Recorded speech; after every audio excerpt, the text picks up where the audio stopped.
Welcome back, everyone. I'm the Bad Luck Gamer, and today we're going to be talking about, honestly, probably one of the most busted frames in all of Lancer.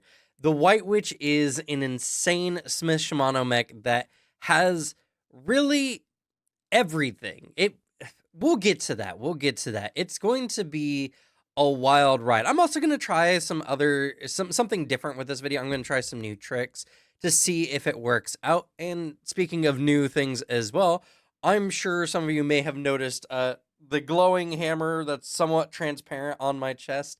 Yeah, so we've now been sponsored by Into the AM, which makes all kinds of high quality graphic tees that honestly are super comfortable. I've been enjoying mine a lot, and they come in all different kinds of colors, styles, everything like that. In fact, one moment, I'm actually going to turn my green screen off so you can see better the colors for this one. I like this Viking one in particular. I guess you can tell with my Vegas Feeder I wear all the time.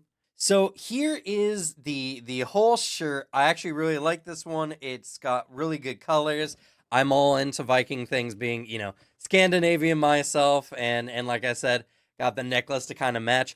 They're really good. I have some other shirts, and actually, if you guys want to get a really stellar deal, you can pick up 3 of these graphic tees for just a little over 60 bucks. And honestly, most graphic tees you would buy anyway are about $20. So you get 3 for just a little over 60 bucks. I should have a thing on screen right now. And in addition, if you use my code linked in my description, you actually get an additional 10% off, which means you'll actually get this for a little over $55 instead, which I think is a really good deal. So if you want to help support the channel, in addition to getting some really nice graphic tees, I know a lot of mine have been aging out, then I definitely recommend checking out the link below and checking out their 3 bundle deal. But now let's go ahead and talk about the White Witch, because my God, this is such a juiced up frame. And first up, we're actually going to be talking about the core passive system, because it's absolutely nuts. Now, I know I'm blocking a little bit, but honestly, that's not a big deal. If you want to check any of this stuff out, go to CompCon, their actual website, where you can find all the information, pull up these screens I've been doing for my videos. But starting off with the Pharoh active shell, the passive is insane.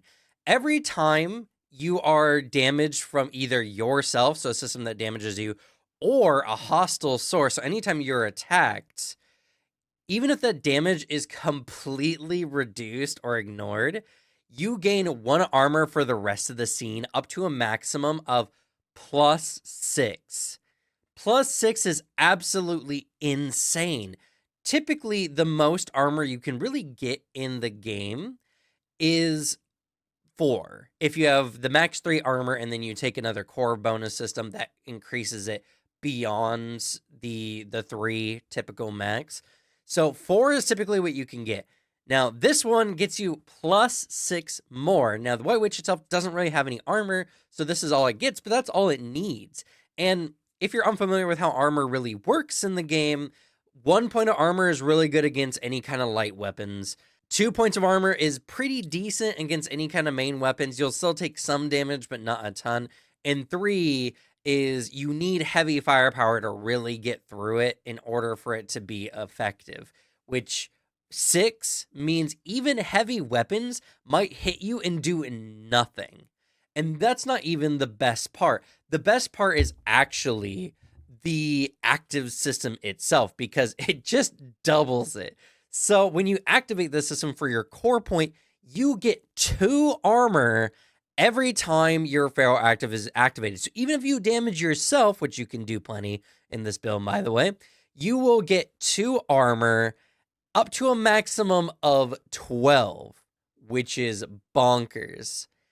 And in addition to this, every time you get hit, all enemies around you in a burst 1 area will take 1 armor-piercing kinetic damage, as your Pharoh reactive shell is literally pulling material from all sources around it, which is really cool aesthetically, and also turns your best defensive weapon, or best defensive system, into essentially a weapon. And when you get to the max of 12 armor, which if you're at 12 armor, you are already pretty much like unstoppable.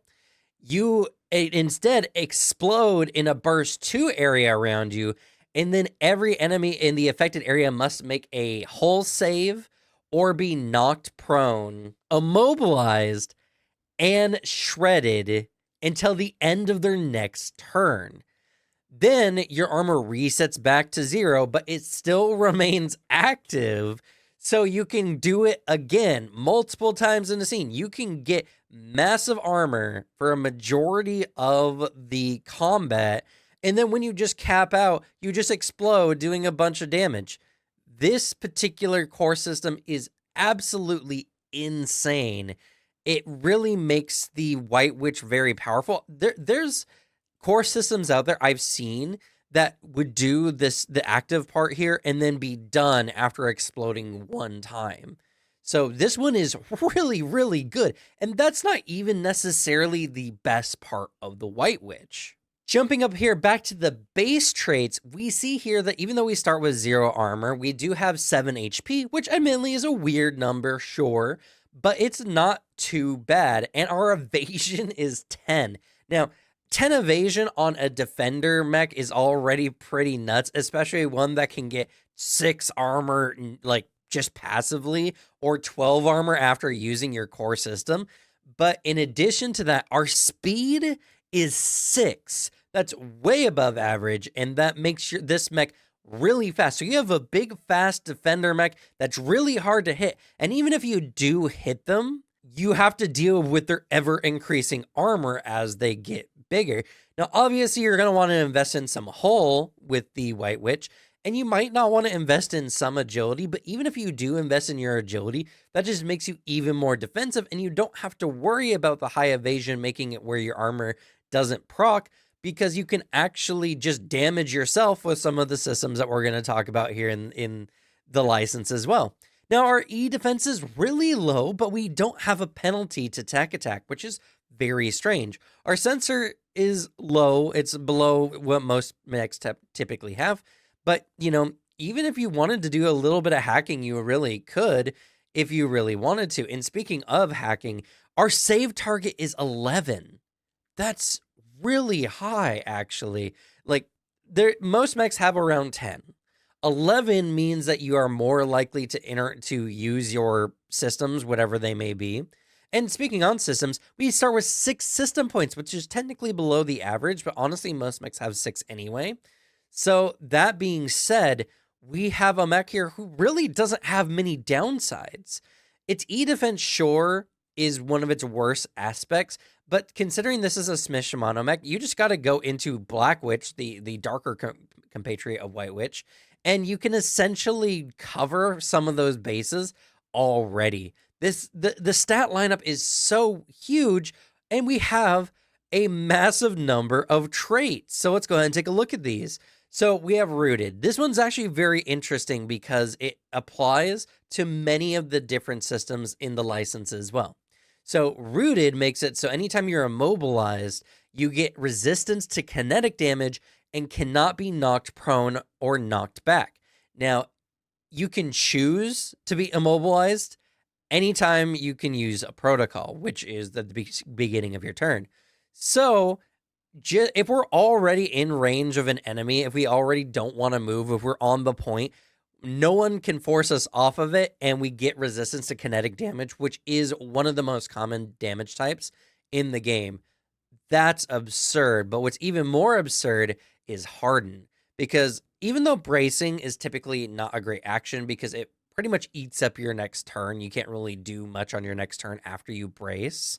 Not only will you get resistance to the damage that you're bracing against, but you will get a 4+ grit overshield, which will be actually at minimum when you would get the White Witch, a 5. So 5 overshield before you take damage. That means even if you are resistant and have armor, before any of that would even apply, you have 5 overshield, which is insane. You're not going to take damage whenever you use this brace, which is really good. Now, granted, again, this is only in a situation where you really need to avoid structuring out, but still, you can get hit with a massive cannon fire and probably walk away rather unscathed after that shot, which is nuts. Now, Fluid Burst is also really interesting because whenever an ally within range 2 of the White Witch would take damage from a hostile source, the White Witch can reduce that damage by 1 and deal 1 AP kinetic damage to itself. Now, that means you're always going to take damage from this because it's armor piercing and resistance, it's always round down. But still, that is a good way that even if you're impossible to hit, even if you have super high evasion, really insane armor from your Pharoh reactive armor, you can still take damage to boost your Pharoh reactive armor. And if you're using your core system, even cause yourself to explode if necessary, which is really, really good. And it's like, and you have Guardian, which of course you do because you're a defender. I mean, what can I say? The White Witch has, just as a base frame, such an insane kit that even if you don't take anything else from the license, you already have an insanely good defender mech that can negate damage from your allies, that can be insanely hard to kill, can move really fast, even can potentially hack a little bit if you invested in your systems. Like, it's really, really good. And let's talk about the weapon mounts as well, because even though, yeah, sure, you only have 2 weapon mounts, you have both a flex mount and a heavy mount. Now, I really like the flex mount, especially because it's just better than a main mount in general. But because you have both a heavy mount and a flex mount, you can use a super heavy weapon if you really, really wanted to.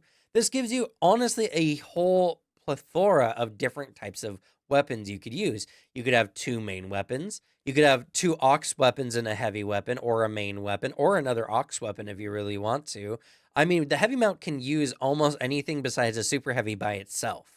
And the flex mount lets you use a main or 2 auxes, which is really good. So honestly, just with these 2 weapon mounts, sure, you're not going to have the most firepower, but you're definitely going to have enough. And with the ability to add integrated weapons with a core bonus, or even adding another weapon slot, that you're gonna be fine. It's completely okay. So honestly, I really don't see a single weakness with this particular frame besides just its E defense, which honestly, a lot of mechs do have that problem anyway, and they don't have nearly the same benefits.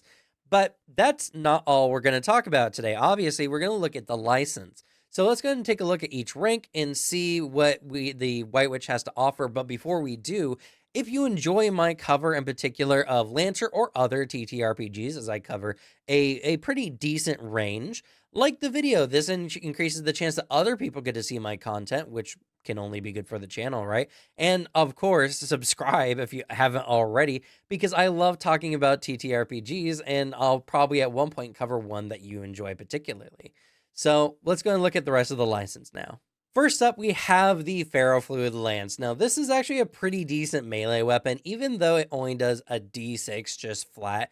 It has the threat of 2, which gives you a good range, but the whole reason why you select this one in the first place is on hit, once per round, you can force a character that is hit by the weapon to make a hull save, and if they fail, you and them both become immobilized, which means that you get resistance if you are using the White Witch anyway. And neither of you can be moved in any way, which is also really good. But it doesn't say neither of you can be made prone. Now, obviously, if you're playing the White Witch, you can't be made prone, but the enemy definitely could. Something to remember. Now, for the duration, the target always considers you within melee range, so even if they don't have a threat to weapon, they can always hit you.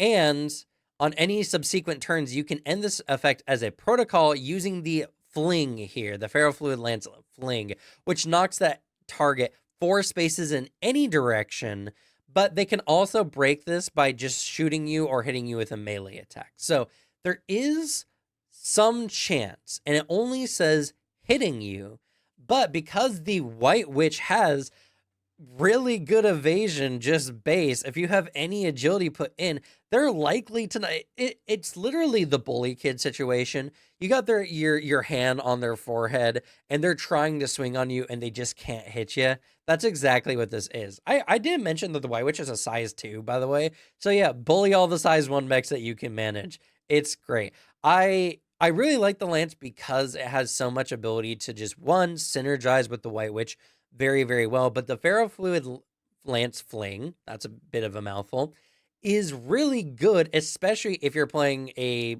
style of play where ramming enemies into walls is one of your favorite things. Because now, if an enemy is nowhere near a wall, well, you can now on your next turn fling them really close to a wall if they haven't hit you. So this is actually a really good pickup, even for other mechs. But that's not all we get here at the first rank of the license. We also get Pinning Spire. Now, this is just a 1-point system, which, by the way, most of the systems here in the White Witch are really, really dirt cheap, and they do a lot of things. So, 1-point system, it's a quick action. You and one character within range 3 and line of sight become immobilized and can't be moved in any way. Now, it does say one character and not one enemy. So, if you know the enemy is going to do something that's going to push you and an ally, you can do that as well, which I think is pretty cool. But predominantly, you're going to be using this on an enemy. Now, for the duration, the target always considers you within range for melee attacks, and on any subsequent turns, you can end this effect as a protocol, very similar to the Ferrofluid Lance, or your target can end it by successfully hitting you with a range or melee weapon. This condition can't be removed in any other way, so nothing can wrench them from you when you use activate Pinning Spire, which is really good. So honestly, right here at the initial license, we have an insanely good system set up because one, for the White Witch, you want to be immobilized as much as you can so that you can get resistance to kinetic damage. But in addition to this, other mechs might definitely want to use this as well. I mean, imagine, right? You are fighting another enemy mech and you want to keep them in a certain space as either a defender or a striker or whatever. Bam, range 3, lock them in. They can't get away. You got a shotgun, they got some other gun. They are screwed, and you can just unload into them, and they have to struggle to hit you to even be able to get away from you. So I really like Pinning Spire. I think it works really well with the license, but more particularly as a rank 1 pickup alone, I can see all kinds of really interesting strategies and plays made with this system. Now, rank 2, we get an absolutely insane 1-point system, Sympathetic Shield. Now, I will say that this one is a bit of a gamble, but if you're the White Witch, it doesn't matter. So what happens is you project a shield of ferrofluid onto an ally within range 5. This gives them overshield of 4+ grit. So at rank 2, if this is the first license you're getting into, that's a minimum of an overshield of 5. But any damage dealt to this overshield before reductions of any kind also deals equivalent kinetic damage to you as if the attacker had also damaged you, no matter how far away you are.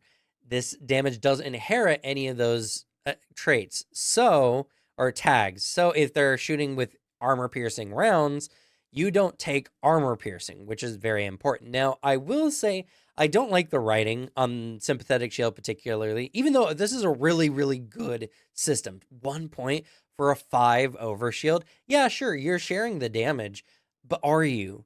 So what it says here is that it deals equivalent kinetic damage to you as if the attacker had also damaged you is a bit confusing because this can mean one of two things. Now, from what my general understanding, it's as if you were also being attacked. So things like your kinetic resistance or armor do apply. But another way that this could be read for anyone who might not know, this could just deal damage to you just flat. So no matter what defensives you have, it just deals it to you, especially when it goes into before reductions of any kind.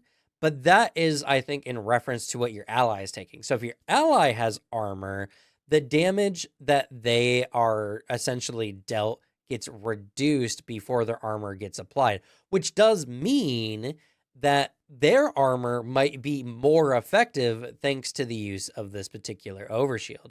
And overshield only applies if you take damage really at all. So honestly, I'm not 100% sure. Maybe you guys know. Let me know down in the comments below. But regardless of how that works, if you're the White Witch, this is perfect because then you get damage, increasing your ferrofluid shield, making you even harder to hit. And your mech is more likely to have more hull points available than other teammates do. So that being the case, you have the extra HP to share and you can help guard your ally. So that being said, I think this is really good. Now, this is a limited system, but it's limited 3. Honestly, I don't know how many times you would plan on using Sympathetic Shield in a combat, but if you really do like the shielding mentality and want to play like an active shielder for your team, then you might want to invest in some of your engineering so that you can do this more often. But honestly, even if you don't invest in it at all, base 3 limited is really, really good. So for a 1-point system, Sympathetic Shield is just absolutely insane. Also at rank 2, along with a really good witch frame, we have the Camus's Razor. Now, oh no, 2 system points, an average system cost here in my White Witch, unbelievable. But this one is actually really good too. So you have to prime this particular reaction first. So on your turn, you use a quick action to prime Camus's Razor, and then you can use the reaction. This reaction you can use once per round, gives an ally character within range 5 and line of sight essentially a free negate damage, though technically they're not negating getting the damage negated, you're taking the damage. So any kind of kinetic or explosive damage that's coming your ally's way, even if it's an area effect, which is really kind of goofy, you can use this reaction and divert it to yourself, even if it's a melee attack, which is even more insane. So if an enemy attacks your ally, you have this kind of hyper localized magnetic pull that pulls their weapon, I guess, to you. Even the melee part doesn't make sense. The funnier part is if they get shot by anything, you pull the bullets and they hit you. If a cannon fire is being launched in their direction that's going to do this big explosion, you pull the cannon and it explodes on you instead, because if it includes an area, they have to include you in the area, which is really, really strong. Though if it is an area and you and your ally are too close, your ally could still be hit, but the more likely situation is you're far enough away where they can't be hit.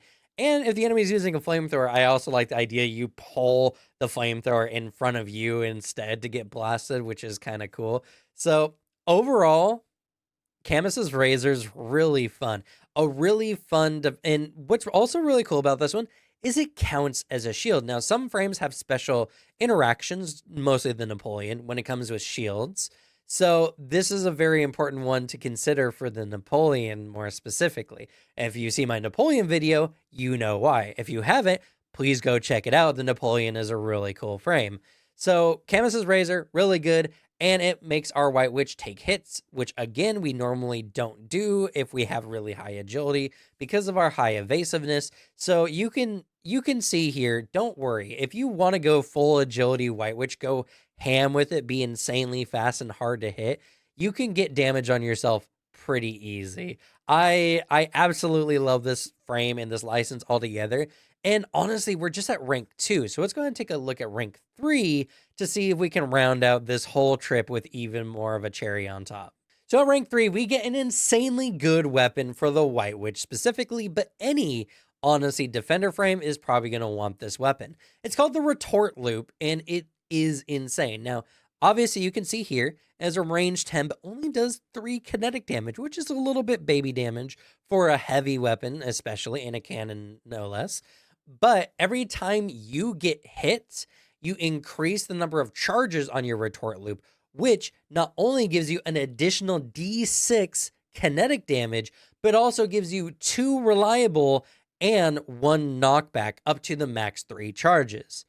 So whenever you fire this, obviously it will go back to 0 charges. But if you want to see a visual representation, we have a D6 plus 3, reliable 2, knockback 1. At 2 charges, we have 2d6 plus 3. That's definitely in heavy weapon range. With reliable 4, which is also really good, and knockback 2. And finally, at the final charge 3, we get 3d6 plus 3, reliable 6, and knockback 3. Heavy cannon fire. And you know, the insane thing is, 3d6 plus 3 is a lot of damage for a heavy weapon. There's no ordnance, there's no loading, nothing. The only thing that's required is that you're hit and you take damage from a hostile source. And true, while this is a hostile source, so it's not anytime you deal damage to yourself, which, fair enough. This does allow us to, whenever we redirect damage to ourselves or whenever we're using the sympathetic shield to redirect damage to ourselves, we're likely increasing the bonuses we're getting from Retort Loop, which in turn means we're going to do a bunch of damage. Meaning the White Witch, in addition to being an insanely hard to kill tank, is also capable of doing some really good damage very easily. You just have to be present on the battlefield to build up Retort Loop, as long as you're playing the White Witch. But even just using some of the other systems makes this likely. So if you want to play a Juggernaut, someone who's there in the front line of fire, taking all the enemy blows and then blowing them away, Retort Loop is absolutely a weapon you want to pick up. And if you're investing in White Witch at all, you should just do the third rank because it's just full of nothing but good stuff. And finally, we have Pharoh Spike Barrier, and traditionally, third rank final systems I don't really like typically, but this one is an exception. Now, this is the most expensive system we have here in the White Witch, which is 3 system points. But, honestly, everything else has been such a bargain deal anyway. I'm happy to pay this price. And this is a really cool system because it allows you to build a Pharoh Spike Barrier. This is a size 2, which is pretty good. That's a pretty decent size barrier. Now, when you first set it, it doesn't really do anything. But at the beginning of your next turn, it hardens into essentially a spiky wall. Now, it has 20 HP, which is actually insane because most deployables have 10 HP very typically. And this one has a 5 evasion, so it's always going to get hit when the enemy hits it. But 20 damage is a lot of damage to get through. But the whole thing is, the main point of the barrier isn't even really to be a barrier. Obviously, it can be, and it can be very good for your allies. But what happens is any enemies that are now pushed into the space of this barrier now will take a D6 armor piercing kinetic damage, which means, hey, Ferrofluid Lance that allows you to fling an enemy 4 hexes away now can be flung into this wall, dealing a D6 damage as a protocol. And any other builds, if you have a Caliban on your team or any other kind of allies that love ramming, moving enemies, doing whatever, the Pharoh Spike Barrier is perfect for knocking enemies into it, dealing even more damage on top of whatever damage they might deal when knocking an enemy into a solid object.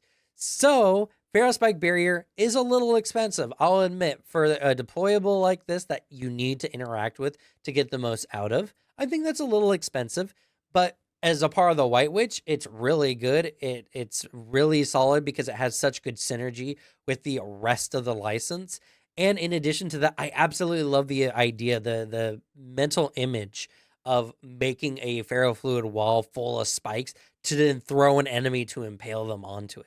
I think that's really, really cool. And it's a really good defensive deployable. Sure, you can't shoot through it like some other of the defender deployables can, but it's really good cover. It counts as hard cover. So this is really good. Pharoh Spike Barrier is very solid. And that's going to be it for the White Witch. I think this particular frame is broken. It's really, really good. There's so many aspects to the White Witch that I think just work so well. The synergies with its own license are insanely good. And honestly, just picking up, like, if you're playing another high agility frame and you just are like, I want something that is a defender for different types of missions, boom, you look at White Witch, it pairs perfectly with agility. Obviously, you want a little bit of hull, but every build kind of wants a little bit of hull anyway, but still. And you get an unstoppable juggernaut of a tank that just wants to be hurt so it can deal the hurt back. It's really, really good. So yeah, that's going to be it for the White Witch, as I've already said. We have just the Emperor left in Smith Shimano, just the Lich left in Horus, and just the Zang left here in IPS North Star. So we're on to the final 3 frames from 3 different licenses. I hope y'all enjoy. Maybe Harrison Armory will get another frame in the near future. I do know that they currently have one being play tested. I think it's a variant frame though, but still, I'm so excited to see all the stuff that Lancer is going to be putting out. I absolutely love this game. So, like I said, if you haven't done so already, subscribe to the channel so you can see all the cool stuff as it comes out. And when I'm done with this, I'm going to be looking at some of the third-party content as well, since it seems to be very heavily supported by Massive Press itself. So I figure, why not? We'll take a look at some of those and see what some of you have to say about some of this downloadable content you can get for the game. But that's going to be it for me. Thank y'all so much for watching. Good luck with your games. Leave the battle luck to me, and I'll see y'all next time. Bye.